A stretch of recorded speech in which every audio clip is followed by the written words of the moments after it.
Hola, soy Gerard, el profesor de psicometría de Psicología de la UOC de la Academia Statistics.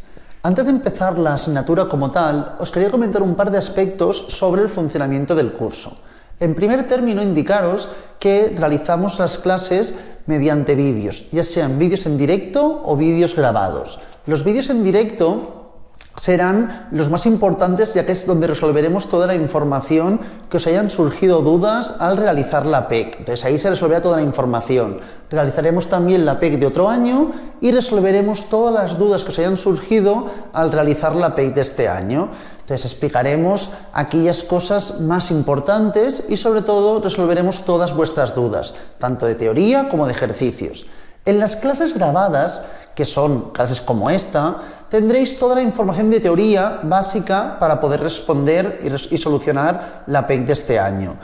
La teoría la tenéis en módulos vosotros, pero son módulos muy densos y con mucha información. Aquí ya veréis todo resumido en muy pocas páginas. Toda la información que os acostumbran a entrar en el examen, en las PECs también, de forma muy resumida. Entonces, este dossier os lo enviaremos a partir de un grupo de WhatsApp que crearemos. Crearemos un grupo de WhatsApp el día del inicio del curso, que estará formado por los alumnos y por el profesor. En ese grupo de WhatsApp se resolverá cualquier duda, ya sea de ejercicios, de la PEC, de teoría, de lo que sea. Y también indicaros que por ese grupo de WhatsApp os enviaremos un dossier como el que tengo yo ahora mismo en las manos.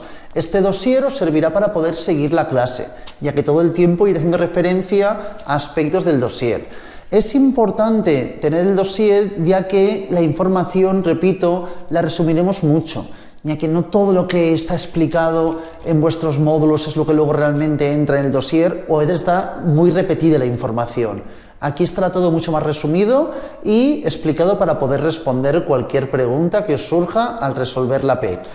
Este primer curso servirá para la PEC 1, donde, repito, estudiaremos la información correspondiente a los antecedentes históricos de la psicometría y la fiabilidad. Serán ambas vertientes importantes, aunque realmente lo que preguntan más en la PEC es la información correspondiente a la fiabilidad. Entonces, hoy explicaremos una parte y en los días consecuentes explicaremos las siguientes partes, ¿de acuerdo? Una vez dicho esto, dejamos por aquí la presentación y empezamos con el curso como tal.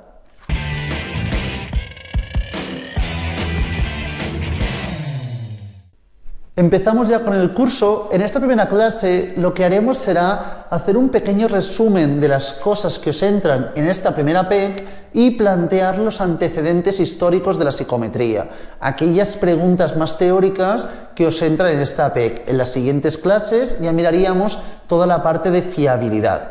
Pero que quede muy claro, antes de empezar la asignatura y los antecedentes de la psicometría, vamos un segundo a intentar entender los aspectos más importantes de esta asignatura. Básicamente la psicometría, que luego lo veremos, surge para poder medir cosas que son inobservables. Es decir, yo puedo medir mi altura, pero ¿cómo consigo medir mi felicidad, por ejemplo? Para medir mi felicidad no puedo hacerlo de forma directa. Entonces trabajaremos con técnicas indirectas, con instrumentos o medidas indirectas. Los instrumentos con los que trabajaremos básicamente dentro de la psicometría son los test. Hay otros instrumentos, pero el básico con el que trabajaremos prácticamente siempre será el test, ¿de acuerdo? Entonces, los test ya veréis que deben tener un seguido de requisitos y hay dos características básicas que seguramente nos suenan ya, que son fundamentales en cualquier test, que son la fiabilidad y la validez, ¿de acuerdo? Son dos aspectos fundamentales. La fiabilidad y la validez. Entonces, quiero que diferenciemos bien una cosa de la otra. Imaginaos, por favor, un instrumento no dentro del mundo de la psicometría, sino dentro de cualquier aspecto. Algo que sea una medida directa, que a veces es más sencillo de visualizar. Una báscula me da mi peso directamente. No es como un test que me da la medida indirecta. Yo no sabré la felicidad. A partir de ciertos ítems que me den información del individuo estudiado, podré saber su grado de felicidad, pero directamente no lo tendré. Será a partir de información indirecta, de medidas indirectas. Si cojo, por ejemplo, una báscula, os decía, una medida directa, diferente a las que generalmente trabajaremos en psicometría. Si cojo una báscula y os digo yo, mi peso real es de 83 kilos, yo peso realmente 83 kilos, entonces cojo la báscula, me peso y peso 70 kilos, vuelvo a pesarme 70,1, vuelvo a hacerlo 69,9, 70, 70, 70,1 y así progresivamente tenemos estos pesos, ¿de acuerdo? Entonces, vamos a intentar ver a partir de este ejemplo qué entendemos por fiabilidad y qué entendemos por validez. Cuando hablamos de fiabilidad, básicamente hace referencia a lo siguiente, en términos muy genéricos y muy simples. La fiabilidad básicamente corresponde a que cuando repito el proceso de medida, las puntuaciones sean estables. A medida que voy repitiendo el proceso de medida, las puntuaciones sean estables o equivalentes entre ellas. Y la validez es cuando realmente estoy estudiando aquello que quiero estudiar. Es decir, un test será válido si realmente consigo estudiar aquello que quiero estudiar y será fiable si siempre que tomo la medida en ese test, en el mismo individuo, y con las mismas condiciones, las puntuaciones son estables. Si yo me peso unas cuantas veces seguidas, evidentemente mi peso no ha cambiado, las puntuaciones deberían ser estables. Y en este caso vemos que sí, que las puntuaciones son estables, ya que siempre se mantienen cercanos, bueno, muy cercanos a 70. Por lo tanto, este test, este instrumento en este caso, que sería la báscula, es fiable. ¿Pero es válido? No. No es válido, ¿por qué? Porque no estoy consiguiendo estudiar aquello que realmente quería estudiar, que es mi peso. Mi peso es 83, pero según la báscula peso 70. Este instrumento no está consiguiendo medir de forma adecuada aquello que quería medir. Por lo tanto, el test sería fiable, pero no sería válido. Para poder estudiar la validez, un requisito imprescindible es la fiabilidad. Por ese motivo, en la asignatura primero estudia esa fiabilidad y en el supuesto que haya fiabilidad ya estudiaríamos el siguiente término, que es la validez. ¿Pero qué ocurre? Que si yo tengo una báscula, evidentemente me peso repetidamente y tendré mi información, pero si yo hablo de un test, yo no puedo repetir un test muchas veces. Imaginaos, para poner un ejemplo muy sencillo, un examen de la uni. Si yo os planteo el mismo test días consiguientes, un lunes, un martes, un miércoles, un jueves, cada día os planteo el mismo examen, ¿sacaréis siempre la misma puntuación? Evidentemente no, porque sabréis al final cuáles son las preguntas, cuáles son las respuestas correctas, entonces vuestra información irá cambiando. ¿Dónde quiero llegar con eso? Que para estudiar la fiabilidad, ya lo veremos esto en siguientes clases, no podremos repetir el proceso de medida muchas veces. Buscaremos alternativas que ya veremos, no sé si nos suenan el TR-test, los test equivalentes, el alfa de Cronbach para estudiar la consistencia interna. Buscaremos alternativas para, sin tener que repetir el test muchas veces, poder estudiar la fiabilidad de forma relativamente adecuada, relativamente correcta. Entonces, nuestro objetivo en esta primera PEC es entender la fiabilidad, básicamente cómo se calcula la fiabilidad. Y veremos que tendremos distintas herramientas para poder estudiar la fiabilidad. Pero antes de ello, me interesa estudiar los antecedentes de la psicometría, que también nos pregunta algo de información sobre ello. Antes de nada, indicaros el concepto básico de psicometría. Si miráis el dossier, por favor, en la página 2, tenéis aquí una especie de introducción. En esta información introductoria tenemos la psicometría. ¿Qué es la psicometría? Muy importante. La psicometría es una subdisciplina dentro de la psicología cuyo objetivo básico, ¿de acuerdo?, es medir, ¿de acuerdo?, aspectos que no son observables, es decir, medir constructos generalmente, ¿de acuerdo? Entonces, la psicometría establece, plantea, formula un conjunto de teorías y métodos para poder medir en psicología, es decir, medir aspectos inobservables. Todo esto lo plantea la psicometría desde un punto de vista numérico, a partir de formulaciones matemáticas. plantea un seguido de formulaciones matemáticas con el objetivo de que el resultado obtenido sea lo más científico y lo más plausible posible, ¿de acuerdo? Entonces, básicamente, cuando estamos hablando de la información de la fundamentación matemática de la psicometría, nos basaremos en una teoría que yo creo que todos más o menos habéis oído, que es la teoría clásica de los test.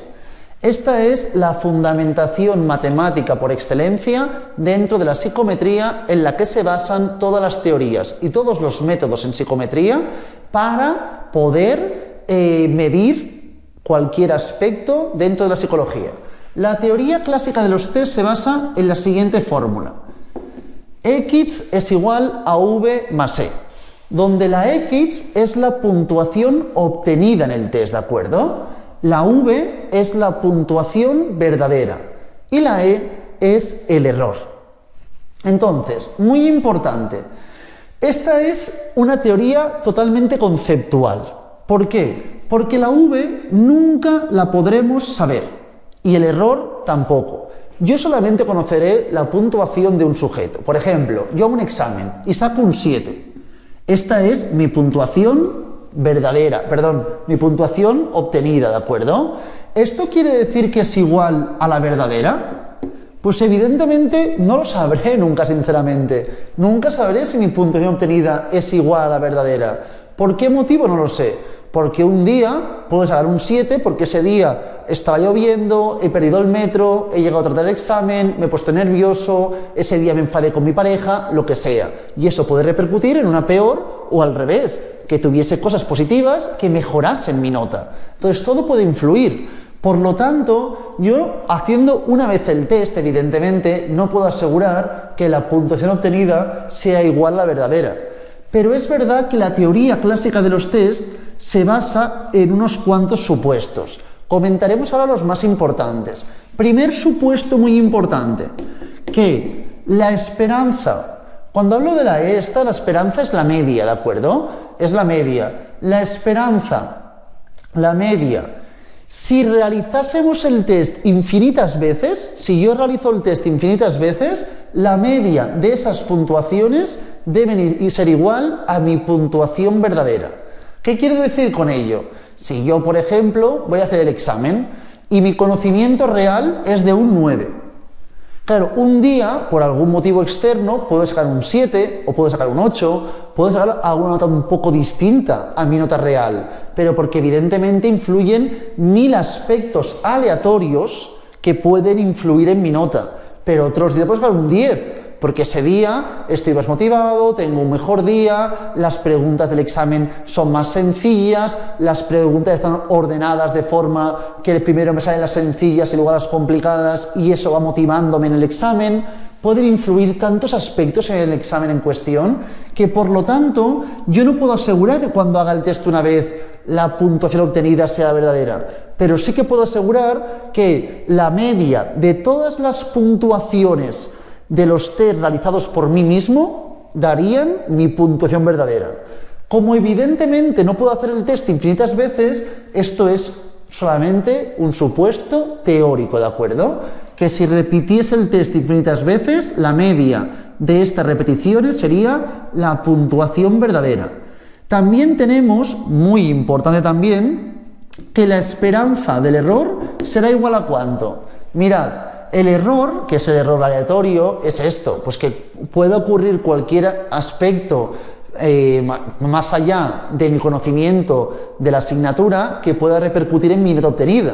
Por lo tanto, algún día sacaré una puntuación por debajo o por encima. El error será positivo o negativo. Si el error es de -2, quiere decir que saco 2 puntos menos que mi puntuación real. Si mi error es de 1, quiere decir que saco un punto más de mi puntuación real, ¿de acuerdo? Que la obtenida será un punto más que mi real. Por lo tanto, la esperanza del error esperemos que sea 0. ¿Qué quiere decir que sea 0? Pues que evidentemente las puntuaciones algún día sacaré más, otro día sacaré menos, pero al final todo se va a equilibrar. Como la esperanza de X será igual a V, esto será igual a esto, por lo tanto, la esperanza del error, si repitiese infinitas veces el test, la media de errores debería ser 0. ¿Qué más tenemos? R y pongo en este caso VE. Perdonad, VE o XM, es indistinto, puedo plantearlo de ambas formas, ¿de acuerdo? Si yo planteo la correlación RXY, si recordáis, correspondía o corresponde básicamente a que las puntuaciones, la correlación entre las puntuaciones de X y de Y, las correlaciones entre dos variables continuas. Entonces, en este caso, os quiero decir que las puntuaciones obtenidas, ¿de acuerdo?, no tienen relación, porque es 0, con los errores. Es decir, no hay una relación estricta. El hecho de que tú tengas una puntuación mayor o menor no repercute en que tendrás más o menos error. Si mi puntuación obtenida es un 7, ¿de acuerdo?, por ejemplo, y mi verdadera es un 9, quiere decir que en este caso el error es de -2, ¿de acuerdo? En este caso, este día, el error puede ser de -2, tanto si la puntuación verdadera es un 9 como si la puntuación verdadera es un 2. También puede ser de -2, ¿de acuerdo? La puntuación verdadera y el error, la relación es 0. El hecho de tener más puntuación verdadera no corresponde a que comporte mayor error. No quiere decir eso, ¿de acuerdo? Es decir, no hay una correlación. Si recordáis, la correlación de Pearson fluctuaba o fluctúa entre -1 y 1. Si fuese 1, quiere decir que cuando aumenta una variable, también aumenta la otra. Si es -1, lo contrario. Cuando una disminuye, la otra aumenta. Y si es 0, es que no hay relación. Puede ser que una persona con una puntuación de 2 tenga un error mucho más grande que una persona con una puntuación de 8. El hecho de tener más o menos puntuación verdadera no comporta mayor o menor grado de error. Y por último, que los errores de un sujeto en diferentes test tampoco están relacionados. Si yo tengo, por ejemplo, un test de inteligencia y un test de depresión, y en el de inteligencia mi error fuese 5, no quiere decir que también tendré un error elevado en el test de depresión. Puede que sí, puede que no. Los errores no son intrínsecos al sujeto. Los errores son errores aleatorios, que pueden venir provocados por cualquier aspecto externo a lo que estamos midiendo. Una vez dicho esto, indicando que la teoría clásica de los test es la teoría en la que nos vamos a basar en toda la asignatura, y también será fundamental esta teoría para entender luego cómo se calcula la fiabilidad, vamos ahora sí ya a estudiar los antecedentes históricos dentro de la psicometría. Repito, en la página 2 estaba explicando las teorías y los métodos para medir en psicología. Hemos dicho que la fundamentación matemática es la teoría clásica de los test, y ahora estudiaremos a grandes rasgos cuáles son los antecedentes históricos, ¿de acuerdo? En primer término, indicaros, como podéis ver aquí, tenemos los psicofísicos. Los psicofísicos fueron los primeros que intentaron estudiar hechos mentales, estudiaron sensaciones, ¿de acuerdo? Básicamente, entonces fueron los primeros que intentaron medir de forma indirecta algo que no era observable. Igualmente, aunque los psicofísicos fueron los primeros que plantearon algo como la base de la psicometría, se considera que realmente los padres de la psicometría son Galton, Cattell y Binet, ¿de acuerdo? Galton es el que fundó el Laboratorio Antropométrico de Londres a finales del siglo XIX. Entonces, este Laboratorio Antropométrico de Londres es un lugar donde se empezaron a estudiar diferencias individuales. Se plantearon los primeros tests para estudiar diferencias individuales, que hasta ese momento era algo insólito. Uno de sus ayudantes, que trabajaba con él, colaborador, Cattell, ¿de acuerdo? Cattell propuso el primer test mental. Trabajaba también en el Laboratorio Antropométrico de Londres y planteó a finales del siglo XIX, principios del XX, el primer test mental. Como también a principios del siglo XX, Binet planteó el primer test de inteligencia. No era un test de inteligencia al uso, sino que era un test para analizar las diferencias existentes entre distintos individuos, sobre todo individuos con alguna deficiencia mental e individuos sin deficiencias. El objetivo básico era ese, pero planteó el primer test de inteligencia. Entonces, estos tres se pueden considerar como los padres, los pioneros de la psicometría, ¿de acuerdo? Más tarde, ya durante la Primera Guerra Mundial, surgieron los primeros test de personalidad. Los test de personalidad primeros se plantearon para los soldados de Estados Unidos a analizar si estaban preparados para ir a la Primera Guerra Mundial. Entonces realizaron unos test, con ellos intentaban averiguar hasta qué punto su condición mental era la adecuada para ir a la guerra. Estos test de personalidad fueron los primeros que se crearon con dicho objetivo, ¿de acuerdo? Seguidamente tenéis aquí en el punto 1, 2, 3, 4, 5, 6, Thurston, ¿de acuerdo? Thurston básicamente fue un autor importante en la primera mitad del siglo XX, ¿de acuerdo?, que intentó plantear y promover la psicología, en este caso la psicometría, ¿de acuerdo?, como algo muy numérico. Para plantear la psicología de forma más numérica, más cuantitativa, se ayudó de la psicometría. Entonces, lo que intentó fue medir aspectos que hasta ese momento no eran medibles, con aspectos numéricos. Entonces, Thurston podemos hablar que es uno de los pioneros también en plantear aspectos más cuantitativos dentro de la psicología, evidentemente ayudándose de la psicometría. Es más, la primera ley que plantea Thurston, que plantea diferentes leyes, es el juicio comparativo para estudiar las diferentes actitudes, preferencias y valores. Este juicio comparativo se hacía a partir de aspectos numéricos. Ya en estos años, de los años 30 hasta años 60, podemos estar hablando de la época más esplendorosa de la psicometría. Es cuando anteriormente teníamos estos autores, pero a partir de los años 30, cuando diferentes autores empiezan a plantear mucha información y empieza a crecer de forma relativamente rápida todo lo que hace referencia a la psicometría, algo que es extremadamente novedoso. Al final estamos hablando que hace menos de un siglo que tuvo su época dorada, su época donde surgieron más información y más estudios y más investigaciones para un crecimiento rápido de esta subdisciplina dentro de la psicología. Una vez dicho esto, decir también que en años 20, ¿de acuerdo?, un poco antes de esto, años 20, Spearman es el que plantea la teoría clásica de los test.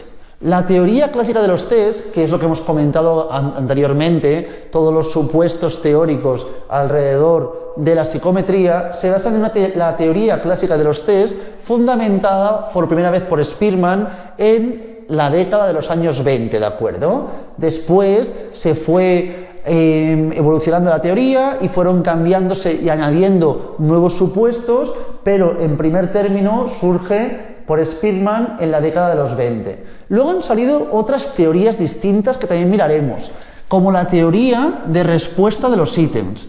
Esta teoría de respuesta de los ítems es una teoría que luego veremos que se basa básicamente en el análisis de cada uno de los ítems. No se centra en un análisis tan global de la puntuación del test, sino que se basa más bien en cada una de las puntuaciones de los distintos ítems.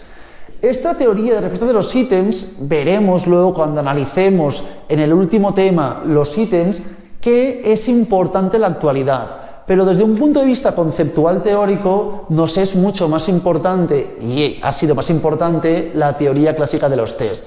Y repito, para estudiar aspectos como fiabilidad y validez nos será más cómodo plantear la teoría clásica de los test como la fundamentación matemática para esos estudios. Seguidamente, si os fijáis, tenemos que en el año 92, hasta el año 92, no se crearon los principios éticos de la psicometría. Es decir, los usos de valor de la psicometría, hasta bien entrado el final del siglo XX, no se planteó cuál era la ética y dónde se debía plantear o no plantear distintos test. Entonces, hablamos de una ciencia totalmente nueva, una ciencia muy joven, que evidentemente está en continua evolución. Luego hay distintos autores que nos pueden plantear y que tenéis en los antecedentes en vuestro módulo, ¿de acuerdo? Uno de ellos importantes también es Holden. Holden lo que planteó básicamente es la importancia de la medida en psicología. Entonces, básicamente plantea cómo se puede medir también aspectos inobservables a partir de medidas indirectas. También importante la figura de Holden en el proceso de la psicometría hasta el momento actual. Una vez dicho esto, vamos a analizar ya aspectos más precisos. En primer término, ¿qué entendemos por un test? Y en segundo término, vamos a diferenciar distintos tipos de test. Según distintas características, vamos a diferenciar distintos tipos de test. Para considerar que algo se puede considerar un test, importante, debe estar formado por ítems. En primer término, eso básico. Para considerar algo como un test, debe estar formado por ítems.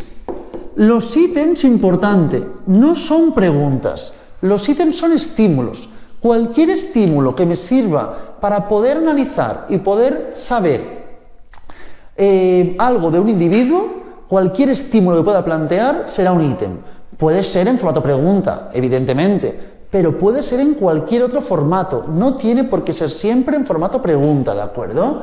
Entonces, esta es la información correspondiente al test, que está formado siempre por ítems, ¿de acuerdo? Y estos ítems deben tener las propiedades psicométricas conocidas, es decir, los ítems deben ser fiables y válidos, cada uno de ellos. Si algún ítem no fuese fiable o válido, ese ítem debería ser eliminado.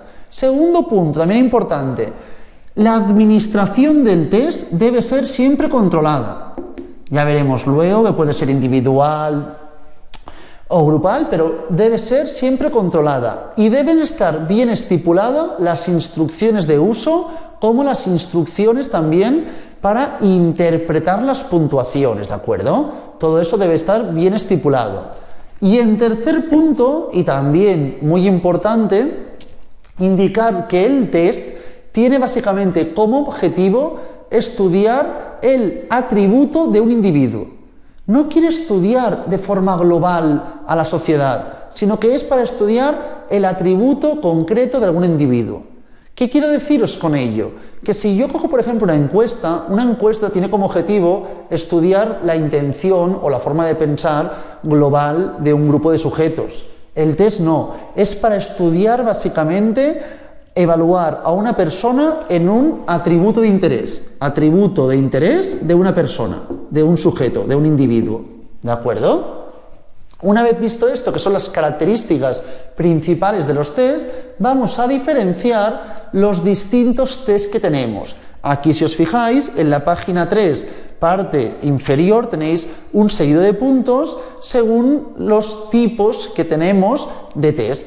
En primer término tenéis según la intención, ¿de acuerdo? Según la intención del test. El test puede tener diferentes usos, ¿de acuerdo? Un uso básicamente es para hacer diagnóstico y otro para hacer predicción. Podemos diferenciar entre los test para realizar diagnósticos o para hacer predicciones.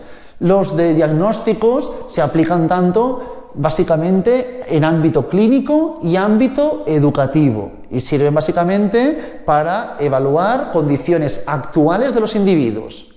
En cambio, los de predicción son básicamente para medir comportamientos futuros de los individuos, ¿de acuerdo? Entonces tenemos diagnóstico y predicción dentro de según el uso que le daremos. Luego, según el contenido. Según el contenido diferenciamos aquellos que tienen como objetivo estudiar la personalidad o actitudes, ¿de acuerdo? Y luego aquellos que tienen como objetivo estudiar habilidades cognitivas, que también se denominan de potencia a veces. Habilidades cognitivas o de potencia. Por ejemplo, un examen que tiene como objetivo estudiar mi habilidad cognitiva o tiene como objetivo estudiar mi forma de ser, actitud y personalidad. Evidentemente no, es un test de habilidades cognitivas. En cambio, si hablo de un test de depresión, es un test de actitudes o de personalidad en este caso, ¿de acuerdo?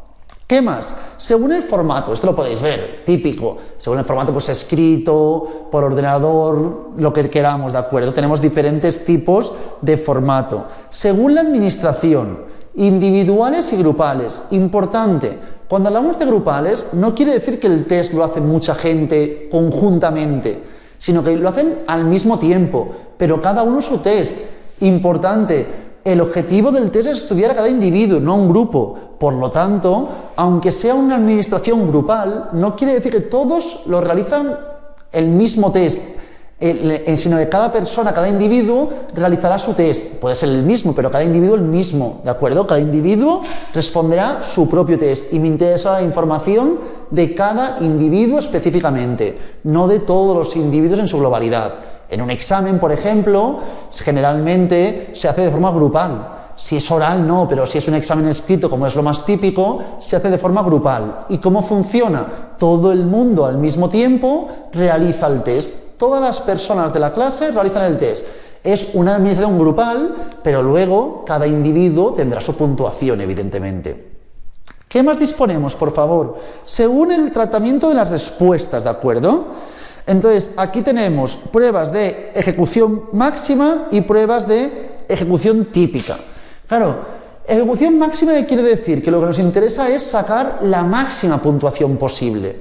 Esos tests corresponden a exámenes, test de inteligencia, donde el objetivo es obtener la máxima puntuación posible. Y luego tenemos los de puntuación típica. Ahí lo que me importa es el comportamiento usual, el comportamiento normal. No habrá ahí respuestas correctas o respuestas falsas. Serán generalmente ítems que no tendrán una puntuación que será máxima y mínima, sino habrá un baremo de puntuaciones, pero no corresponderá a máximo o mínimo, a bueno o a malo. En cambio, en las correspondientes a la máxima ejecución máxima, estos sí corresponderán a test donde cada pregunta está bien o está mal, ¿de acuerdo? Ya sea en ítem o abierta, tendremos buena respuesta o mala respuesta y según la información obtenida tendremos una puntuación u otra. ¿Qué más tenemos? Según la interpretación de las puntuaciones. Esto será básico porque en el tema 4 hablaremos también mucho de ello, de la interpretación de las puntuaciones.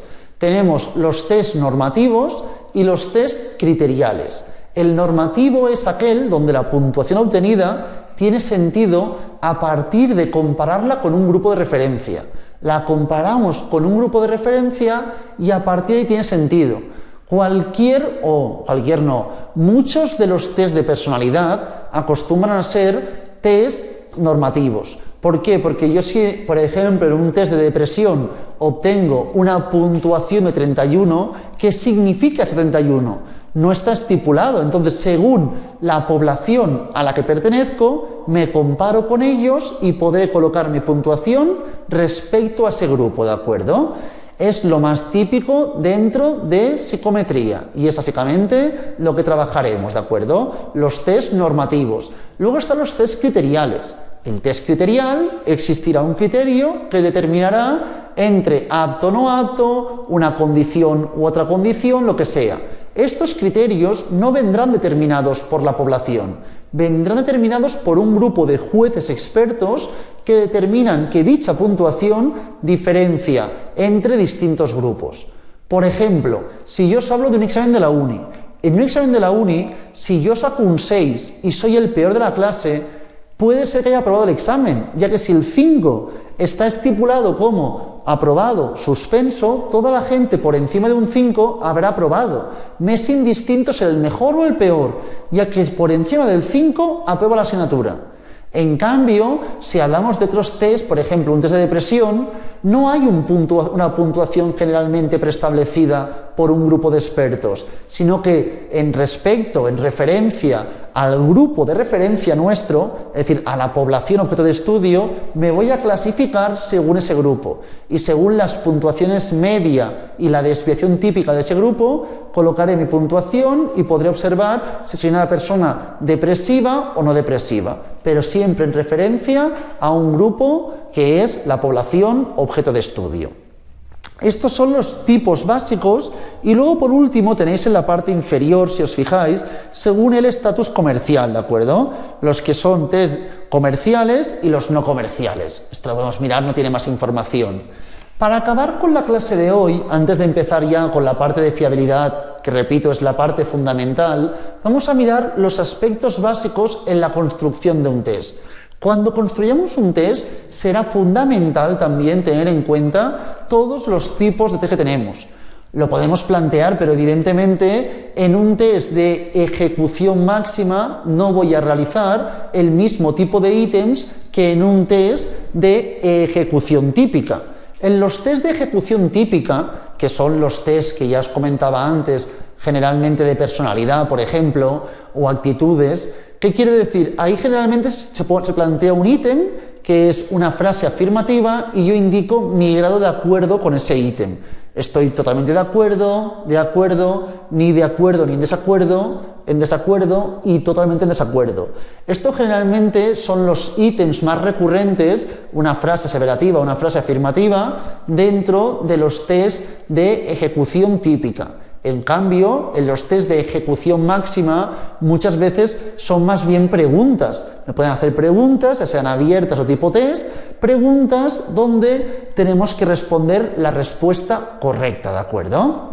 Evidentemente, la construcción del test es totalmente distinta en un tipo de test o en otro. Por eso es primordial saber qué utilidad le damos al test. De ahí que haremos estos 4 puntos que tenéis en la página 4, por favor. En primer término, importante, siempre hay que especificar el constructo o atributo que queremos estudiar. Primera parte, eso.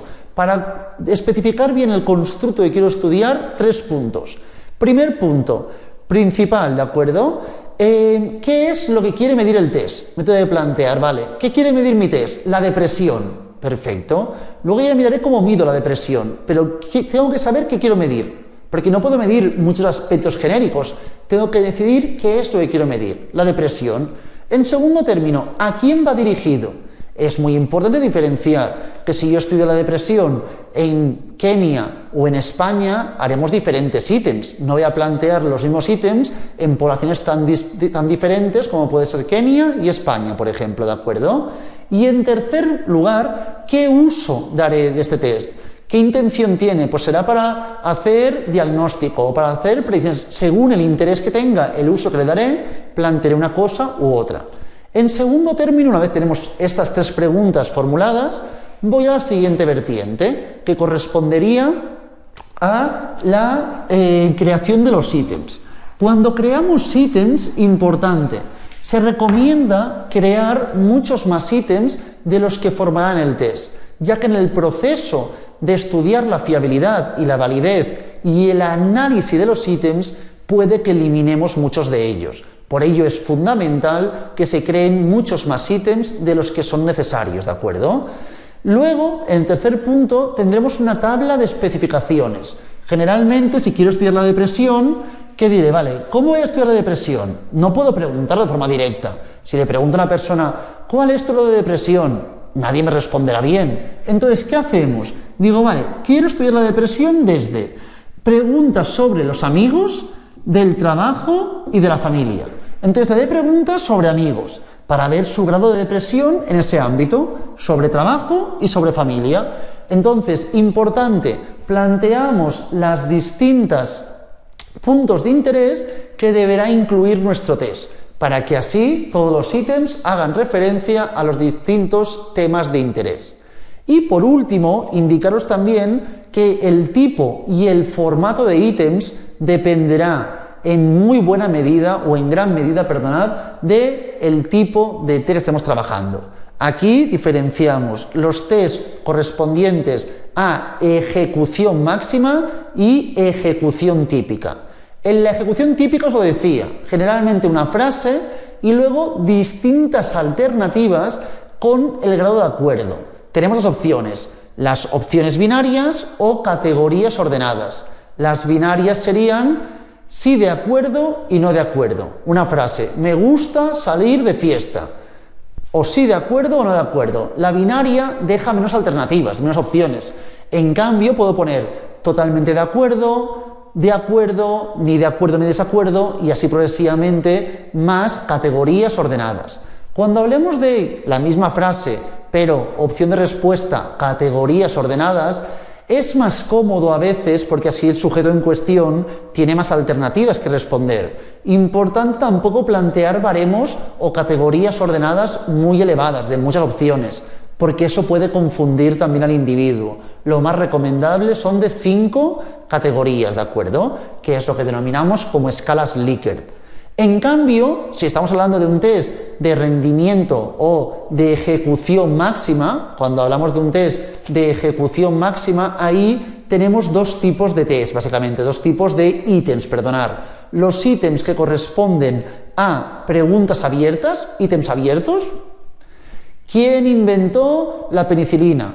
Pregunta abierta. O por el contrario, preguntas o ítems con opciones preestablecidas, que es lo más recurrente últimamente. Tenemos una pregunta o un ítem y A, B, C, D. Ya son alternativas preconstruidas y tenemos que elegir aquella que se acerca más a la respuesta correcta.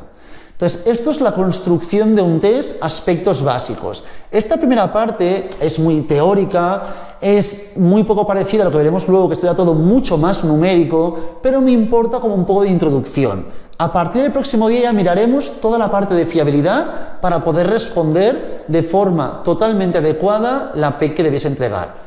Una vez dicho esto, dejamos por aquí la clase.